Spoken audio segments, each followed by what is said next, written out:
오늘 공독해 드린 말씀은 출애굽기 20장 13절 말씀을 가지고 살인하지 말라라고 하는 제목으로 함께 은혜를 나누겠습니다. 인류 최초의 살인자는 우리가 잘 알다시피 가인입니다.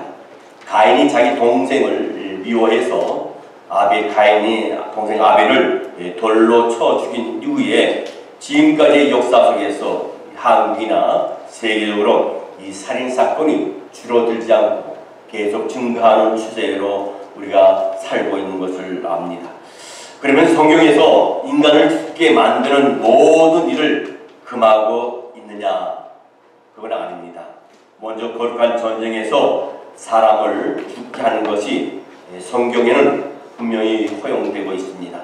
하나님께서 허락하신 새 땅, 젖과 꿀이 흐르는 가나안에 들어갈 때 하나님께서 이 이스라엘 백성이 나가는 길을 막는 자들과의 전쟁에서 그 전쟁에 발생하는 죽음을 구약 성경에서 허용하고 있는 것을 우리가 보게 됩니다. 성경 신명기 20장 16절로 17절 말씀에 보면 오직 내 하나님 여호와께서 내게 기업으로 주시는 이 민족들의 성읍에서는 호흡 있는 자를 하나도 살리지 말지니 곧 헷 족속과 아모리 족속과 가나안 족속과 구리스 족속과 히위 족속과 여부스 족속을 내가 진멸하게 내 하나님 여호와께서 내게 명하신 대로 하라. 이렇게 쳐 죽이고 진멸하라는 하는 말씀에는 분명히 이유가 있었습니다. 그것이 무엇이냐면 신명기 20장 18절에 그 이유가 분명히 설명되어 있습니다. 그 말씀에 보면 이는 그들이 그 신들에게 행하는 모든 가증한 일로 너희에게 가르쳐 본받게 하여 너희로 너희의 하나님 여호와께 범죄케 할까 함이니라 그 말씀했습니다. 즉 하나님 앞에 범죄하게 만드는 요소를 제거하기 위함입니다. 우상을 숭배하고 하나님의 공의를 해방하거나 하나님을 대적한다면 생명을 신 하나님께서 그들의 생명을 거두가기도 하시는 겁니다. 물론 여기에도 엄격한 전제 조건이 붙어 있습니다. 그것은 먼저 평화적으로 하나님의 일을 추구하라는 말씀입니다. 신명기 20장 10절 말씀에 보면 내가 어떤 성읍으로 나아가서 치료할 때 그 성에 먼저 평화를 선언하라 하십니다. 전쟁을 치르기 전에 그 상대 국가와 만나서 평화를 먼저 선언하는데 그 평화를 선언하는 데서 받아들이지 않을 경우는 전쟁을 해도 좋다고 성경은 말씀하고 있습니다. 여러분 평화적으로 노력이 이루어지지 않을 때 그 다음 전쟁의 방식을 따르는 것이 하나님의 일이라고 해서 무조건 생명을 해치는 전쟁을 하나님은 절대로 허용하지 않았습니다. 그리고 덧붙여서 신명기 20장 13절 말씀에 보게 되면요 이런 말씀이 있습니다. 내 하나님 여호와께서 그 성읍을 내 손에 넘기시거든 너는 칼날로 그 안에 남자를 다 쳐 죽이고 라는 말씀이 있습니다. 하나님께서 허락하실 때 인명을 해칠 수도 있는 전쟁이 가능한 거지 인간이 임의로 전쟁을 선포하고 사람을 죽여서는 안 된다고 성경은 분명히 말씀하고 있습니다. 구약 성경은요 또한 불의한 일을 사로잡기 위해서 행해진 살인에 대해서는 그것을 특별히 범죄했다고 비난하지 않고 있습니다.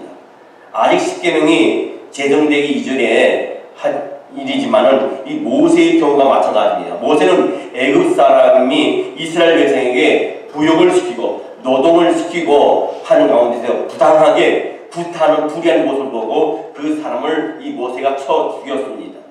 출애굽기 2장 11절로 12절 말씀에 보게 되면요 모세가 장성한 후에 한 번은 자기 형제들에게 나가서 그들이 고대에게 노동하는 것을 보더니 어떤 애굽 사람이 한 히브리 사람 곧 자기 형제를 치는 것을 본지라 좌우를 살펴 사람이 없음을 보고 그 애굽 사람을 쳐 죽여 모래 속에 감추리라 했습니다.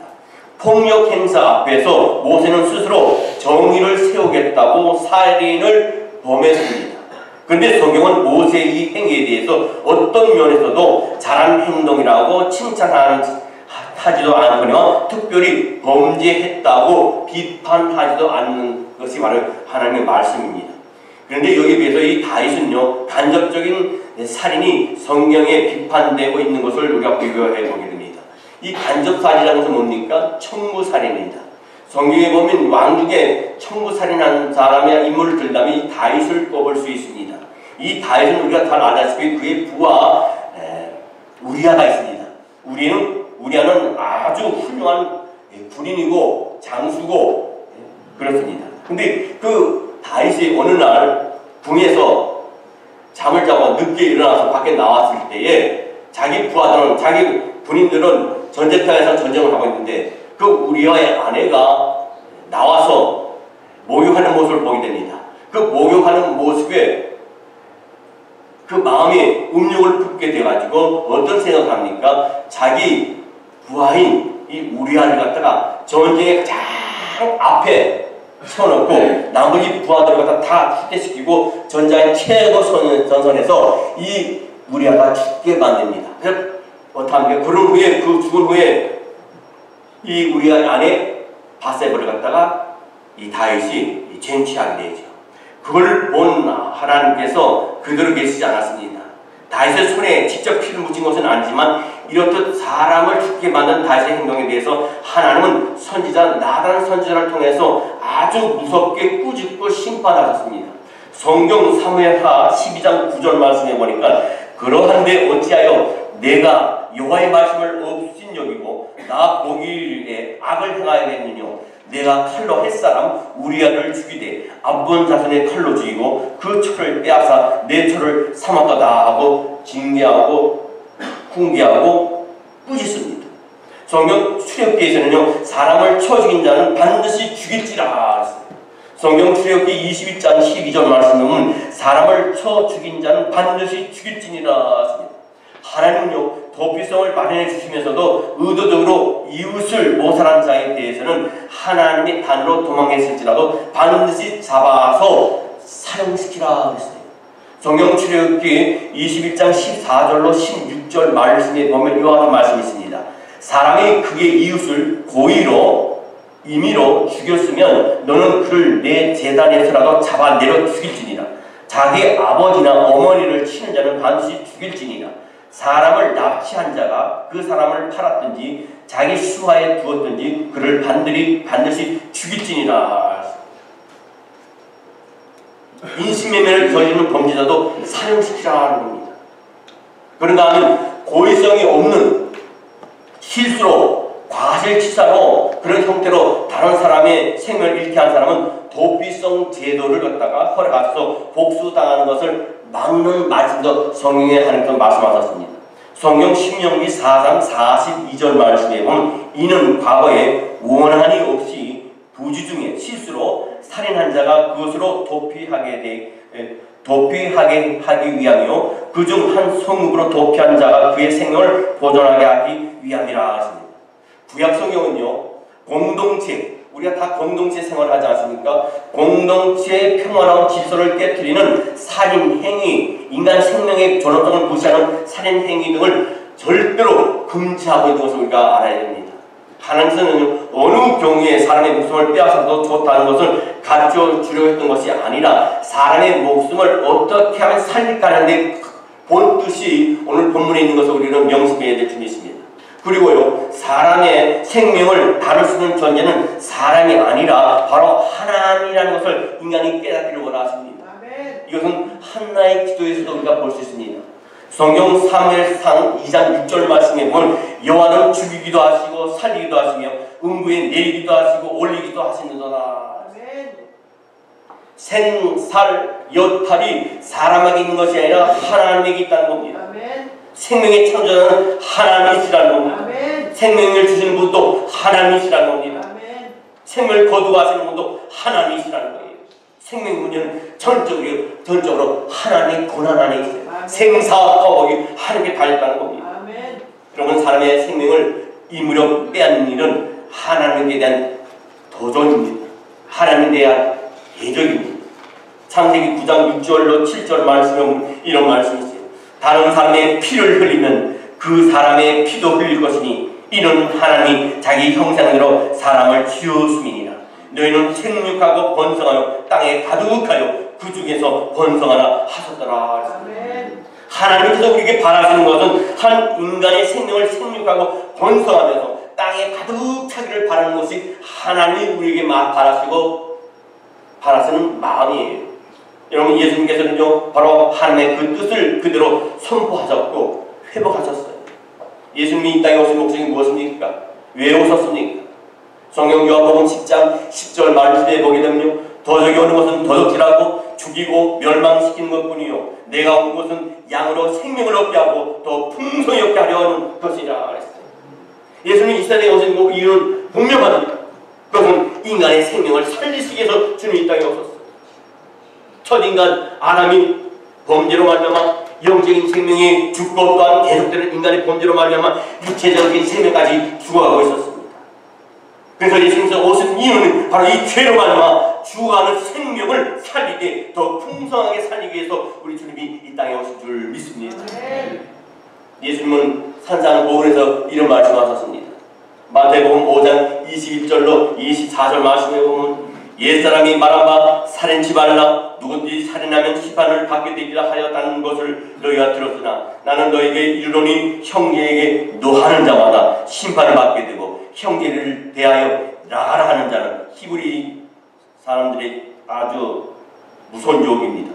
나가라 하는 자는 공의에 잡히게 되고 미련한 놈이라 하는 자는 지옥불에 들어가게 되리라. 그러므로 예물을 제단에 드리다가 거기서 내 형제에게 원망 들을 만한 일이 있는 줄 생각나거든 예물을 제단 앞에 두고 먼저 가서 형제와 화목하고 그 후에 와서 예물을 드리라. 뭡니까?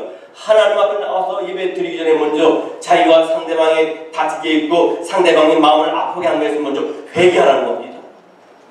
상대방에게 상처를 주고 있으면 회개하라는 겁니다. 여기 보면요, 형제에게 노하는 자마다 참 예수 믿기 힘들죠. 형제에게 화를 내는 자마다 또 뭔가 형제에게 나가라 욕을 하는 사람은 하는 걸 허용치 않았다는 겁니다. 얼마나 살기가 힘들어요. 나한테 화내는데 내가 어떻게 화를 안 낼 수 있어요? 나를 욕하는데 어떻게 욕을 안 할 수 있습니까? 근데 주님은, 우리 하나님은 그것까지도 참으라는 겁니다. 여러분, 살인이라는 것은 상대를 미워하고 그에게 분노한 결과로 나오는 것이 바로 이 살인이에요. 구약 성경에는 살인하지 말라 했는데 예수는 아예 살인에 이르게 되는 감정 자체도 갖지 말라고 그래요. 이웃의 생명을 해하는 것만이 아니라 그의 기분을, 그의 자존심을 상하게 해서는 안 된다는 것입니다. 이웃을 불쾌하게 하고서는 하나님께 예배드리러 올 생각을 하지 말라고 말씀하세요. 여러분, 누구를 미워한다고 하는 것은요, 본질상 그가 잘못되기를 바라는 것이에요. 심하게는 그가 죽기를 바라는 겁니다. 마음에 곧 살인하는 마음이 있습니다. 여러분, 미워하는 사람은 있잖아요. 여러분도 누가 미워해봤잖아요. 근데 하나님은 그런 미워하는 마음, 살인의 동기, 심리적 동기 자체까지도 버리라고 말씀하세요. 사도 요한은 예수님의 이 말씀을 단적으로 요약해서 그 형제를 미워하는 자마다 살인한 자라 했습니다. 성경의 요한 1서 3장 15절 말씀에 보면 그 형제를 미워하는 자마다 살인하는 자니 살인하는 자마다 영생이 그 속에 거하지 아니하는 것을 너희가 아는 바라 했습니다. 근데 우리는 어떻습니까? 실제에 있어서는 살인이라는 구체적 행위는 참을 수 있지만은 미워하는 감정조차 갖지 않을 수는 없잖아요. 여러분, 이 세상에 살인죄를 저지른 사람은 그리 많지 않지만 미워하는 사람은 얼마나 많이 있습니까? 남을 미워하는 사람이 다 씁니다. 그러면 예수님께서는 우리 그리스도인에게 구약의 시대보다 더욱 지키기 어려운 율법을 우리에게 주셨습니까? 미워하지도 말아 그랬는데 절대로 아닙니다. 우리 안에 예수님이 계시다면 미워하지 않는 마음을 갖는 것은 아주 쉬운 것입니다. 왜냐하면 예수님이 사랑이시기 때문입니다. 사랑이 우리 안에 살아서 활날 불타오를 때 시기하고 매운 연기가 뿜어져 나오지 않죠. 그 마음에 사랑이 없을 때, 그 마음에 용서가 없을 때 미움이 생기고 남을 죽게 만드는 겁니다. 그 마음에 사랑이 있다면 남을 미워하는 일도 죽으로 몰아가는 일도 없을 겁니다. 여러분, 그런 노래가 있어요. 한국에 사랑을 하면은 예뻐져요 하는 노래가 있어요. 사랑을 하면 예뻐져요. 왜요? 사랑을 하지 않으면 미워집니다. 옛날에 한국에 지금 다방이 다 없어졌죠. 다방이 있을 때 어느 시골 마을에 어떤 노총각이 손을 보러 나갔습니다. 어느 다방에 미스에 어떤 여인이 올 거니까 그 여인의 이름이 아무개라 얘기해줬어요. 갔더니 그 여인이 먼저 와 있어요. 여기 여인이 있는 거예요. 근데 다방 그 레지한테 물었어요. 여기 혹시 아무개 이름이 있는데 이 남자 참 찾아달라 그러니까 그 다방 레지가 찾아줬어요. 그 앞에 딱 가서 앉는 순간에 얼굴을 보니까 세상에 조물주가 어떻게 저렇게 만들어놨을까. 막 주물러놓은 것 같아. 감자 같기도 하고 고구마 같기도 하고 파인애플 같기도 하고. 아이고, 그러면 주배쟁이가 나를 얼마나 우습게 봤으면 이렇게 생겨도 이런 여인을 나한테 숨가부로 보냈을까. 그냥 그래도 예는 지켜야 되겠다. 오늘 그냥 좀 쳤다. 그냥 차를 하나 마시고 가야 되겠다. 그러고 있는데 이제 차 주문하러 왔어요. 이 남자는 커피를 주문하고 상대방 여인은 홍차를 주문했어요. 이게 왔습니다. 이 여인이 그 상대방 남자한테 그럽니다. 제가 커피에 설탕을 타드리겠어요. 설탕을 몇 스푼 넣었습니까? 그랬더니 이 남자가 예, 제가 3스푼 넣었습니다. 설탕 통인데 그 통에서 조그만 티스푼으로 하나, 둘, 셋 하면서 설탕을 그 컵에다 이렇게 타는 거예요. 그리고 이렇게 내밀었는데 이 남자가 볼 때 차를 타고 차를 졌는데 얼굴 보겠어요? 손을 보지? 손을 봤는데 얼마나 그 손이 이쁘지 하는 것도 너무 곱고 이뻐요. 그리고 또 자기한테 이렇게 내미는 그 손, 그 자세가 얼마나 이쁜지 거기에 반해갖고 결혼했다는 얘기가 있습니다. 사랑을 하면 예뻐져요. 요한일서 4장 16절 말씀에 하나님이 우리를 사랑하시는 사랑을 우리가 알고 믿었노니 하나님은 사랑이시라. 사랑 안에 거하는 자는 하나님 안에 거하고 하나님도 그 안에 거하시니라.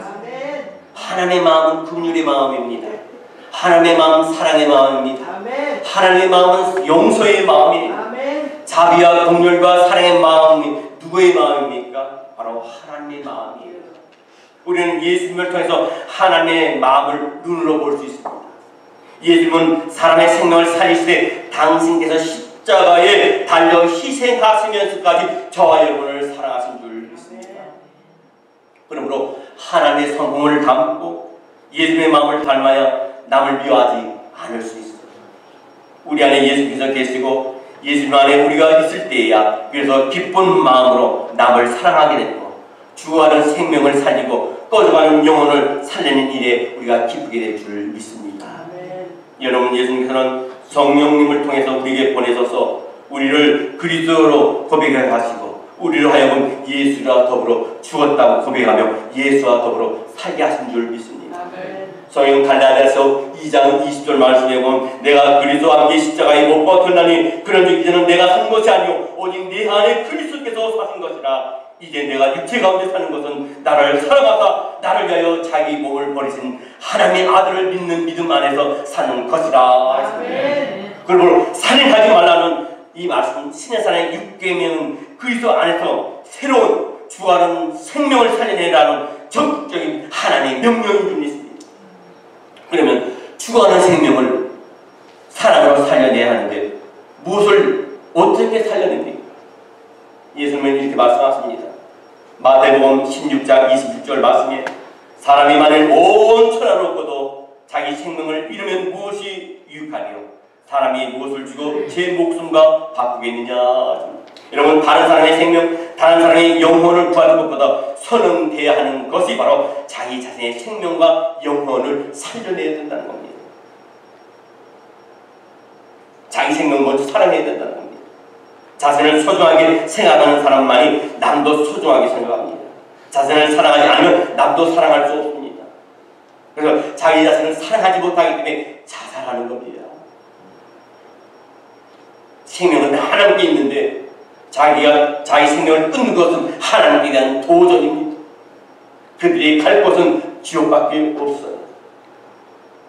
여러분, 천하에 가장 중요한 것은 자신의 목숨이지 남의 목숨이 아니에요. 그런 점에서 자살과 같은 행위는 절대 하나님께서 용납하지 않습니다. 이것은 가장 심각한 하나님께 대한 도전이고 살인이라는 거예요. 여러분, 살인하지 말지니라 하신 계명이 가장 먼저 해당되는 것은 뭐라고요? 자기 생명을 소중히 여겨야 된다는 겁니다. 또한 우리는 죽어가는 영혼을 구원해야 될 줄이 있습니다. 믿지 않는 사람들을 전도해서 죽어가는 영혼을 살려야 됩니다. 아멘. 나치 독일 히틀러에 반대하면서 정치 투쟁을 하다가 8년간 옥고를 치는 목사님이 계십니다. 독일에 가면 유명한 교회가 있습니다. 고백교라고 있습니다. 그 고백교회 목사님이 마틴 니물러라는 목사님이 계십니다. 그런데 그분이 책을 썼습니다. 전쟁을 고발하는 내용이 아니라 오히려 전쟁에 대한 자기 자신의 죄를 고백하는 책이어서 이목이 집중되었고 많은 사람들이 이 책을 읽었습니다. 근데 그가 책을 쓰게 된 동기가 있어요. 한번 꿈을 꾸는데 똑같은 꿈을 7일 동안 계속 꾸는 겁니다. 한 번은 끝나는 게 아니라 7일 동안 그 같은 꿈을 꾸는 거예요. 그는 밤마다 7번의 꿈을 꿨는데 왜 이런 꿈을 꿨을까? 왜 똑같은 꿈을 7번이나 꿀까? 근데 그 꿈은 어떤 꿈이냐면요, 모든 사람들이 앞을 안 바보고 한 줄로 서서 심판을 받으러 가는 겁니다. 하나님께 심판을 받으러 가는 거예요. 근데 자기 등 뒤에 있는 사람이 이렇게 말하더랍니다. 아무도 나에게 복음을 전해준 사람이 없었습니다. 그래서 나는 예수를 믿지 못했습니다. 이 마틴 니물러 목사가 깜짝 놀라서 뒤를 돌아봤더니 그 사람이 누구냐 하면 바로 아놀드 히틀러였어요. 목사님은 아찔했습니다. 그를 미워하고 그가 통치하는 것에 반대하고 투쟁을 했지만 그를 위하여 기도하지 않고 사랑하고 전도하지 못한 책임을 통감했기 때문이에요. 그렇다고 한다면 제2차 세계대전의 책임은 히틀러에게만 있는 것이 아니라 나에게도 있다고 하는 그 책임을 믿게 되고 통회하면서 회개했습니다. 바로 히틀러가 그때 유대인을 600만 명이나 죽인 그것은 히틀러의 문제가 아니라 바로 나의 문제다. 그때 하나님의 음성이 들렸습니다. 그것은 다음과 같은 음성이 들렸어요. 니물러야, 너가 8년 동안 히틀러를 향하여 속강하기만 하고 비판하여 반항만 했지. 그동안 전도 한 번에도 했느냐? 그의 죽어가는 영혼을 위해 기도를 한 번에도 했느냐? 그도 하나님의 형상을 닮은 너와 한 형님을 알지 못했느냐? 어찌 복음으로 살아가지 못했냐는 하나님의 음성이 들렸어요. 마틴 니물러 목사가 그 음성을 듣고 히틀러의 전쟁을 스스로 히틀러의 전쟁을 스스로의 책임으로 통과하며 고백하면서 쓴 책이 바로 전쟁 책임 고백서라고 하는 책입니다. 우리에게는 전도의 책임이 있습니다. 선교의 책임이 있습니다. 아멘. 그래서 우리는 선교의 지경을 넓히자는 하나님의 말씀에 따라서 아멘. 오늘 11번대에 우리가 선교를 하고 있습니다. 살인하지 말라 하신 계명의 실천이며 죽어가는 생명을 살려내는 것이 바로 뭡니까? 영혼에게 복음을 전하는 겁니다. 아멘. 독일이 유태인들을 600만 명을 죽였습니다. 세월이 흘렀어요. 한 전쟁에서 한 나라 국가를 600만 명 죽이는 것은 전무후무한 일입니다. 근데 이스라엘 민족이 뭐라 했습니까? 독일 정부를 향하여 우리는 당신들을 용서한다. 그러나 기억한다. 여러분, 우리 대한민국은 일제 36년 동안 말할 수 없는 찬탈과 고문과 생명과 교회를 빼앗겼습니다. 우리는 일본을 향해 어떻게 합니까? 우리 크리스찬은 독일은 용서한다, 기억한다 하지만 우리 대한민국은 사랑한다, 용서한다. 그리고 우리 대한민국 선교사님들, 목사님들이 일본에 가서 선교를 했습니다. 원수를 사랑으로 덮었습니다. 생명의 말씀을 가진 그들이 갔습니다.